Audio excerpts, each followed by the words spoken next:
Hi, I'm Vanessa, and I'm about to tell you how a bride's family humiliated me at their fancy wedding, making me sit with the catering staff because of my simple dress. They had no idea that my husband owned half the businesses in their city, and the groom was his little brother. But before I tell you exactly how this all unfolded, hit that subscribe button and ring the notification bell because you won't want to miss how this story ends. Trust me, the revenge was sweeter than the wedding cake. You know, sometimes the most important lessons come from the most unexpected places. And for me, that place was a wedding where I learned that kindness and respect aren't about what you wear or how much money you have. They're about who you are as a person. Let me take you back to 3 months ago. I was sitting in my kitchen sorting through the mail when I found this beautiful cream-colored envelope with elegant gold lettering. It was a wedding invitation from Kevin, my brother-in-law. I'd been married to his older brother Michael for 2 years, but because of Michael's business travels, I'd never actually met Kevin's fiancée, Linda. I was honestly excited. Family weddings are special, and I'd heard so much about Kevin from Michael. He talked about his little brother with such pride, how Kevin had just finished law school and was starting his career at a prestigious firm. The wedding was going to be at the Grandview Country Club, which I'd heard was one of the most exclusive venues in the city. Michael was supposed to fly back from a business trip to Europe the morning of the wedding. His flight would get him there just in time for the ceremony, so I'd be going alone to the reception venue first. He apologized about the timing, but I told him not to worry. I was a big girl, and I could handle meeting the new family members on my own. The morning of the wedding, I stood in front of my closet, trying to decide what to wear. Now, you have to understand something about me. I'm not really a fancy dress kind of person. I've always believed that elegance comes from how you carry yourself, not from designer labels. I chose a simple navy blue dress that I'd bought at a department store. It was well-made, flattering, and appropriate for a wedding. I paired it with my grandmother's pearl necklace and simple black heels. Looking in the mirror, I felt good about my choice. The dress was classic and tasteful. I figured it would be perfect for meeting Kevin's new family and celebrating this special day. The drive to the Grandview Country Club took about 30 minutes. As I pulled up to the circular driveway, I have to admit I was a little intimidated. The building was stunning. All white columns and manicured gardens. Valets in crisp uniforms were taking cars, and I could see guests in elegant attire walking toward the entrance. I handed my keys to the valet and walked toward the main entrance, feeling a little nervous but excited. Through the glass doors, I could see crystal chandeliers, marble floors, and massive floral arrangements that probably cost more than my monthly grocery budget. The first person I encountered was a woman in her 50s with perfectly styled blonde hair and a pink dress that screamed expensive. She had a clipboard and was clearly the wedding coordinator. Her name tag read, Patricia. "Excuse me," I said with a smile. "I'm here for the Cooper Bennett wedding. I'm Vanessa, Kevin's sister-in-law." Patricia looked me up and down slowly, and I watched her expression change from professional politeness to something that looked almost like confusion. Her eyes lingered on my dress, then moved to my simple jewelry, then back to my face. "Sister-in-law?" she repeated, like she was trying to solve a puzzle. "Are you sure you're in the right place? This is a very exclusive event." I felt my cheeks flush, but I kept my smile. "Yes, I'm sure. Kevin Cooper is my brother-in-law. My husband Michael is his brother." Patricia flipped through her papers with obvious reluctance. "I don't see a Michael Cooper on the family list," she muttered. "It might be under Michael Bennett," I suggested. "He goes by his middle name for business." After more paper shuffling, she finally found it. "Oh," she said, but her tone suggested she wasn't entirely convinced. "Well, I suppose. Here's your table number." She handed me a small card with the number 12 on it. "Thank you," I said, though something in her manner made me feel uneasy. Following the signs to the reception area, I walked through beautifully decorated hallways lined with professional photographs of Kevin and Linda. They looked so happy together, and I felt that warm feeling you get when you see people truly in love. The reception hall was breathtaking. Round tables covered in white linens were scattered throughout the room, each decorated with towering centerpieces of white roses and greenery. The main tables were positioned in the center of the room, with a clear view of the head table where the wedding party would sit. I looked down at my card. Table 12. Following the numbers, I walked toward the back of the room, passing tables 1, 2, 3.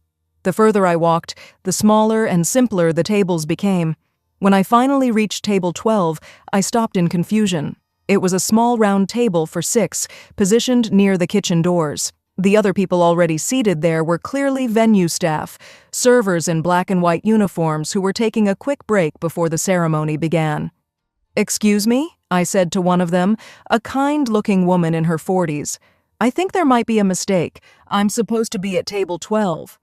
"Oh, honey," she said with a sympathetic smile. "You're in the right place. I'm Maria, and this is where they put us staff members to eat. Are you with the catering company?" "No, I'm actually family," I said, feeling more confused by the minute. "I'm the groom's sister-in-law." Maria's eyebrows shot up. "Family? Sitting back here? That's unusual." Before I could respond, I heard a voice behind me. Well, what do we have here?" I turned to see a woman in her late 50s wearing a stunning silver dress that probably cost more than my car payment. Her gray hair was perfectly styled and her makeup was flawless. She had the kind of bearing that suggested she was used to being the most important person in any room. "I'm Catherine Bennett," she said, extending her hand like she was granting me an audience. "Linda's mother. And you are?" "Vanessa," I replied, shaking her hand. "I'm Kevin's sister-in-law. It's so nice to finally meet you." Catherine's smile was the kind that doesn't reach your eyes. "Sister-in-law? How interesting. I thought I knew all of Kevin's family." Her gaze traveled over my outfit with the same dismissive look I'd gotten from Patricia. "That's such a quaint dress, very department store chic." I felt my face burn, but I tried to keep my voice steady. "Thank you. I wanted to wear something appropriate for the occasion." "Oh, it's certainly appropriate," Catherine said with a laugh that sounded like breaking glass. "For some occasions, anyway. I do hope you're comfortable back here with the working people. I thought it might be more suitable for someone of your background." Before I could ask what she meant by that, another woman approached. This one was younger, probably in her 30s, with perfectly styled brown hair and a designer dress that probably cost more than my monthly salary. "Mother, who's this?" she asked, looking at me like I was something she'd found on the bottom of her shoe. "This is Vanessa," Catherine said, her tone suggesting I was some kind of curiosity. "She claims to be Kevin's sister-in-law." "Claims?" the younger woman repeated with a laugh. "I'm Linda's sister, Amanda. I know all of Kevin's family, and I've never seen you before." "Well," I said, trying to keep my voice calm, "I'm married to Kevin's brother Michael. He's traveling for business, but he'll be here for the ceremony." Catherine and Amanda exchanged a look that I didn't like at all. "Oh, sweetie," Amanda said with fake sympathy. "I think there's been some kind of misunderstanding. All of Kevin's important family members are seated at the main tables. The family tables are reserved for people of a certain social standing." "What she means," Catherine added with that same cold smile, "is that we seat people where they'll be most comfortable. And looking at you, I think you'll find the staff table much more relatable." I felt like I'd been slapped. "I'm sorry, but I don't understand. I'm family. Kevin is my brother-in-law." "Honey," Catherine said, her voice dripping with condescension, "just because someone told you they're related to our family doesn't make it true. How do we even know you were actually invited? This is a very exclusive event. The guest list was carefully curated."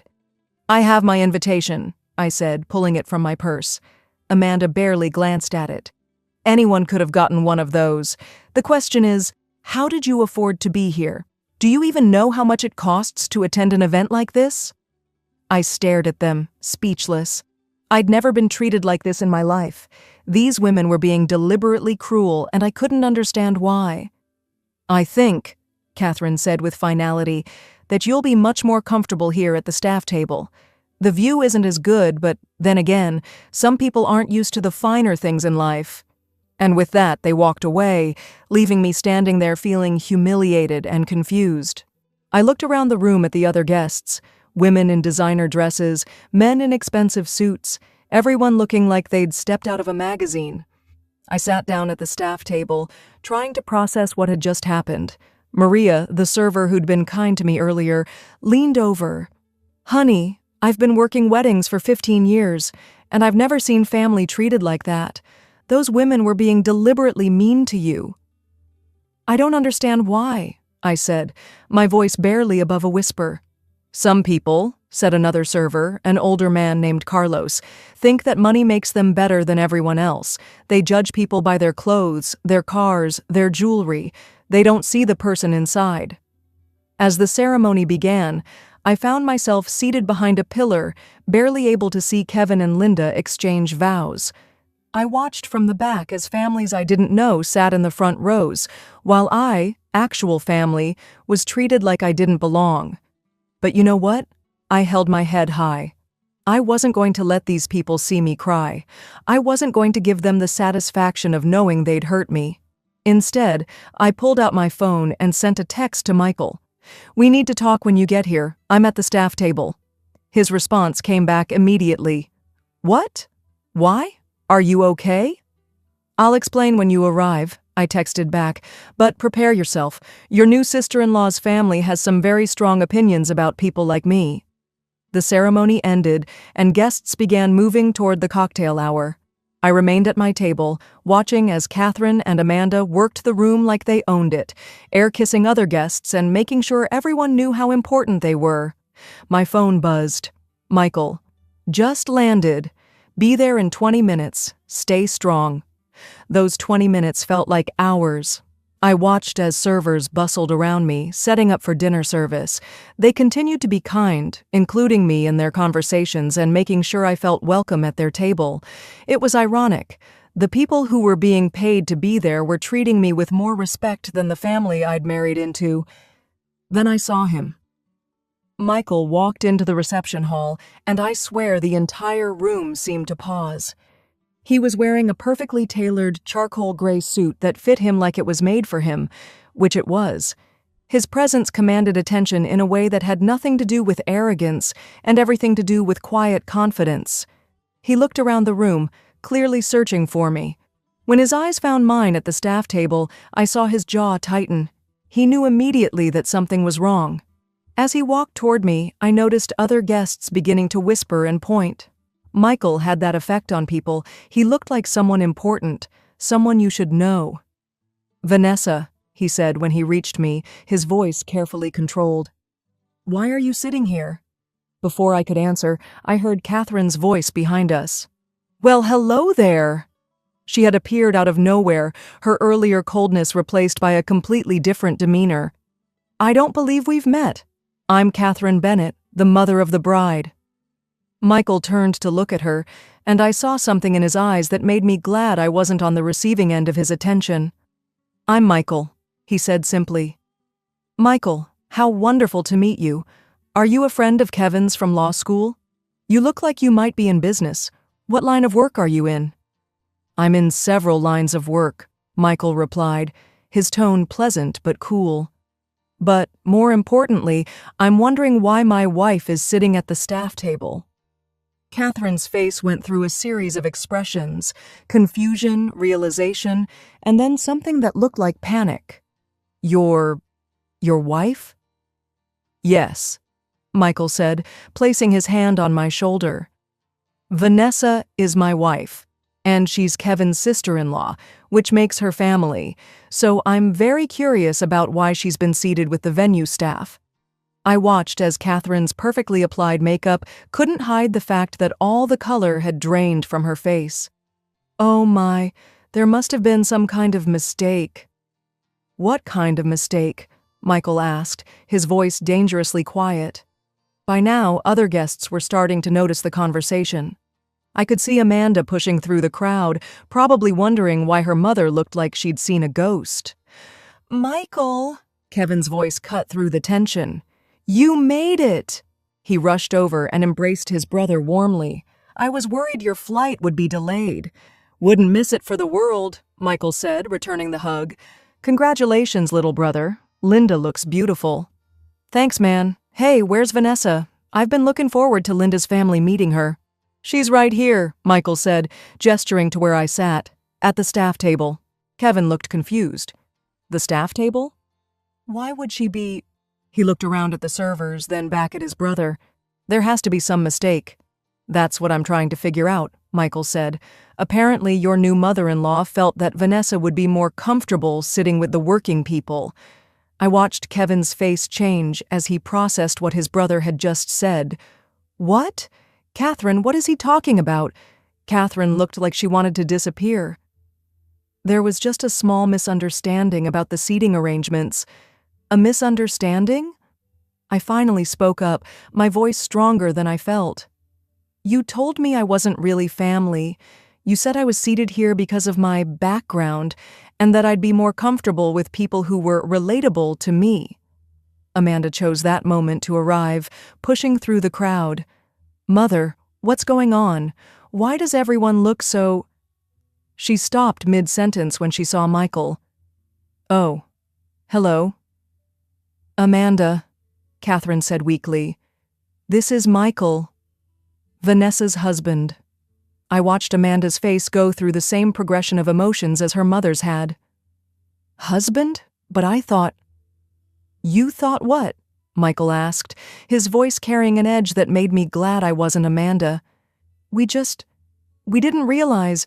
You both look so… Amanda was struggling to find words that wouldn't make things worse.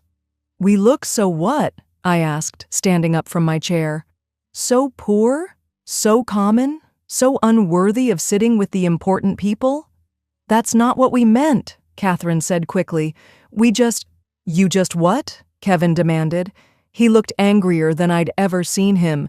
You just decided to humiliate my brother's wife? At my wedding? Kevin, please.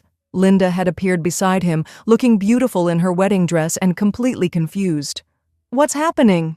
What's happening, Kevin said, his voice tight with anger, is that your family decided my sister-in-law wasn't good enough to sit with the rest of the family. The crowd around us was growing larger. Other guests were pretending to mingle while clearly listening to every word. I could see phones being discreetly raised. People were recording this. Michael pulled out his phone and made a call. Bill? It's Michael. I need you to look into something for me. He paused, listening. The Grandview Country Club, yes, that's the one, and Bennett Catering Services. I'll call you back. He hung up and looked at Catherine and Amanda, who were both looking increasingly pale. That was my attorney, he said conversationally. I was just checking on a few business matters. Business matters? Amanda asked nervously. Well, you see, I like to know who I'm doing business with, and it turns out I do quite a bit of business in this city. Catherine's voice was barely above a whisper. What kind of business? Michael smiled, but it wasn't a warm smile. Oh, various things. Real estate, hospitality, food service. For instance, I own this country club. The silence that followed was deafening. I could hear the clink of glasses and quiet conversations from other parts of the room, but our little group had gone completely silent. You own the Grandview? Catherine stammered. I do, along with several other properties in the city. I also own Bennett Catering Services. Interesting that you share the same last name. And I believe your husband works for Morrison & Associates. I own the building they rent their offices in. Amanda made a sound that might have been a whimper. Now, Michael continued, his voice still pleasant, but with an underlying steel, I'm sure you can understand why I'm concerned about the treatment my wife received here today. You see, I have very high standards for how people are treated at my properties. Kevin looked like he wanted to crawl under a rock. Michael, I had no idea they… It's not your fault, Kevin, Michael said, his voice softer when he spoke to his brother. You're not responsible for other people's behavior. But I am responsible for making sure my wife is treated with respect, he continued, his attention returning to Catherine and Amanda. And today, she wasn't. Linda was crying now, her perfect makeup running down her cheeks. "I'm so sorry," she whispered to me. "I didn't know. I swear I didn't know they were going to do this." I looked at her and saw genuine remorse in her eyes. "Linda, this isn't your fault. You were busy with your wedding day. You couldn't have known." "But they're my family," she said, "and they treated you terribly." "Yes," Michael said quietly, "they did. And there will be consequences for that." Catherine found her voice. "What kind of consequences?" "Well," Michael said, "let's start with the country club. I'll be reviewing our membership policies. I think we need to ensure that our members understand our standards regarding the treatment of others."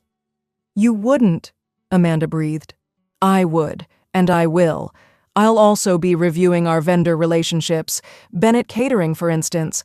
I like to work with companies that share my values."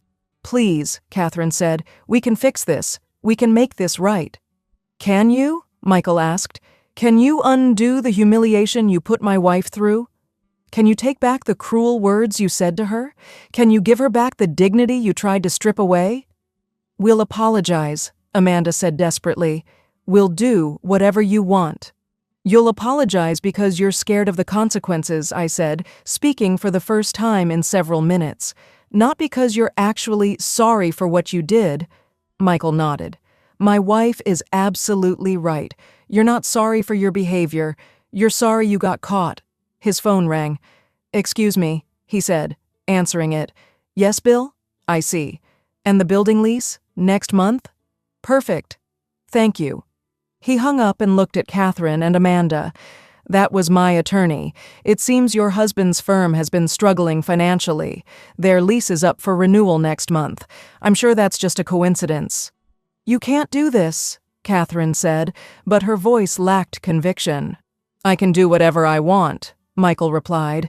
"It's my business, just like it was your choice to treat my wife like she was beneath you." Kevin stepped forward. "Michael, please. I know they messed up, but—" "Kevin," Michael said gently, "I love you. You're my brother, and I would do anything for you, but I will not stand by and watch anyone treat my wife the way they treated her today." "What do you want from us?" Catherine asked. "I want you to understand something," Michael said. "My wife is one of the kindest, most genuine people I've ever met. She came here today excited to meet her new family. She chose a simple dress because she's not someone who needs designer labels to feel good about herself. She has more class and dignity in her little finger than both of you have in your entire bodies." He paused, looking around the room at all the guests who were pretending not to listen. "You judged her based on her clothes, her jewelry, her car. You decided she wasn't good enough for your family based on superficial things that don't matter. But you know what? She's too good for your family." "Michael," I said softly, touching his arm. "It's okay. Let's just go." He looked at me, and his expression softened. "Are you sure?" "I'm sure. Kevin, congratulations on your wedding. Linda, I hope you'll be very happy together." Kevin hugged me tightly. "Vanessa, I'm so sorry this happened. This isn't how I wanted you to meet Linda's family." "I know," I said, hugging him back. "It's not your fault." Linda stepped forward hesitantly. "Vanessa, I'm so embarrassed. I'm so sorry my family treated you this way." "Linda," I said, "you seem like a lovely person. Don't let this define your marriage to Kevin. He's a good man." As we walked toward the exit, I could hear the whispers following us. But I didn't care. I was leaving with my head held high, my husband's arm around me, and my dignity intact. 3 weeks later, I was sitting in my kitchen reading the local newspaper when I came across an interesting article. The headline read, "Grandview Country Club Implements New Membership Standards." The article explained that the club's owner had instituted new policies requiring members to demonstrate character and integrity in their interactions with others. Several longtime members had already had their memberships revoked for conduct unbecoming. I didn't need to read between the lines to know that Catherine and Amanda Bennett were among those former members. My phone rang. It was Linda. "Vanessa?" she said, her voice nervous.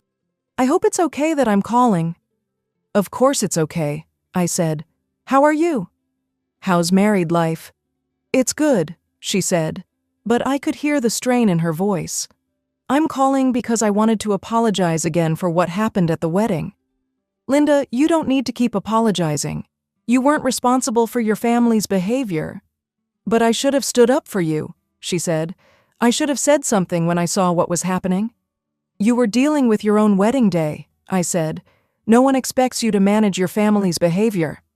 Kevin told me what Michael did, she said quietly, about the country club membership and the catering business. I'm sorry if that's caused problems for your family. No, she said quickly. Don't apologize. They brought this on themselves. My mother and sister, they've always been like this. They judge people based on money and status, and they've never understood that those things don't make you a better person. I'm sorry you're caught in the middle of this. I'm not caught in the middle, Linda said firmly. I'm on your side. What they did was wrong, and I'm glad there were consequences. Maybe now they'll think twice before they treat someone else that way.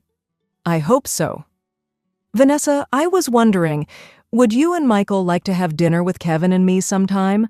I'd love to get to know you better, and I promise it will just be the four of us. I'd like that, I said, and I meant it. After we hung up, I sat thinking about the whole experience. The truth is, I wasn't angry anymore. I felt sorry for Catherine and Amanda.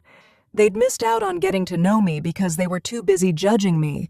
They'd damaged their relationship with their son and brother because they couldn't see past their own prejudices. But more than that, I'd learned something important about myself. I'd discovered that I was stronger than I thought. I'd faced their cruelty with dignity, and I'd come out the other side with my integrity intact. That evening, Michael came home from work to find me cooking dinner. Smells good, he said, kissing my cheek. How was your day? Good, I said. Linda called. She wants to have dinner with us sometime. Just the four of us? Just the four of us. I'd like that, he said. She seems like a good person who got stuck with a difficult family. Speaking of family, I said, I saw the article about the country club. Did you? He said innocently. Interesting. Michael, you didn't have to do all that. Yes, I did, he said, his voice serious. Nobody treats my wife that way. Nobody. I love you, I said, turning to face him. I love you too, he said, pulling me into his arms. And I'm proud of you for how you handled that situation. You showed more class than all of them combined. I had a good teacher, I said. You've always treated everyone with respect, regardless of who they are or what they do for a living. That's because everyone deserves respect, he said, until they prove they don't. As we sat down to dinner that night, I thought about the lesson I'd learned. It doesn't matter what you wear, what you drive, or where you live. What matters is how you treat other people. Kindness costs nothing, but cruelty can cost everything. And sometimes the people who think they're the most important are actually the least significant of all. And that's how a simple woman in a simple dress taught an entire wedding party that you should never judge someone by their appearance. If you enjoyed this story of sweet revenge, give it a thumbs up and subscribe for more incredible true stories. And remember, kindness costs nothing, but rudeness can cost everything. I'll see you in the next one.